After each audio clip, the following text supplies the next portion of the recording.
روزانہ واقعات اور اردو موٹیویشنل ویڈیوز کے لیے ہمارا چینل سبسکرائب کریں۔ شکریہ۔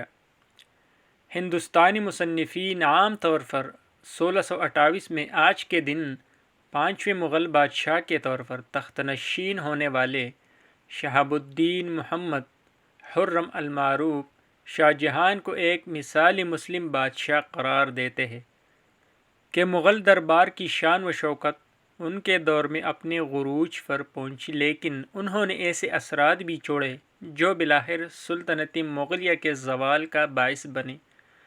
مغل بادشاہ جہانگیر اور راجپوت شہزادی منمتھا لقب بلقیس مکانی بیگم کے بیٹے شاہ جہان اپنے دادا اکبر اعظم کی حکومت کے 36ویں سال میں 5 جنوری 1592 کو لاہور میں پیدا ہوئے۔ اس وقت لاہور مغل سلطنت کا دارالسلطنت تھا اور مغل شہنشاہ اکبر اعظم 1586 سے مغل شاہی خاندان کے ساتھ یہی مقیم تھے۔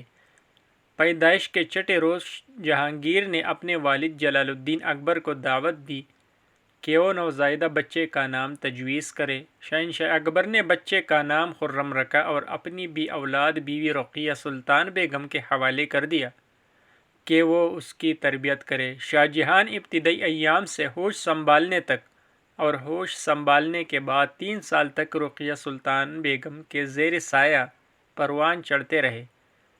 ڈاکٹر بنارسی پرساد سکسینہ لکھتے ہیں، شاہ جہان کا ذہن اپنے والد کی نسبت عملی تھا، ذہن تیز اور حافظہ غیر معمولی تھا۔ تفصیل پسندی کی خاص صلاحیت تھی جو مرتے دم تک ان کے ساتھ رہی۔ سواری اور تیغ زنی کی مشقیں بھی کیے اور روزانہ ورزش ان کا معمول بن گئی۔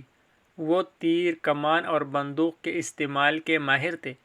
ان کی آواز شیرین تھی، فصاحت کے ساتھ فارسی زبان بولنے پر بھی قدرت حاصل تھی۔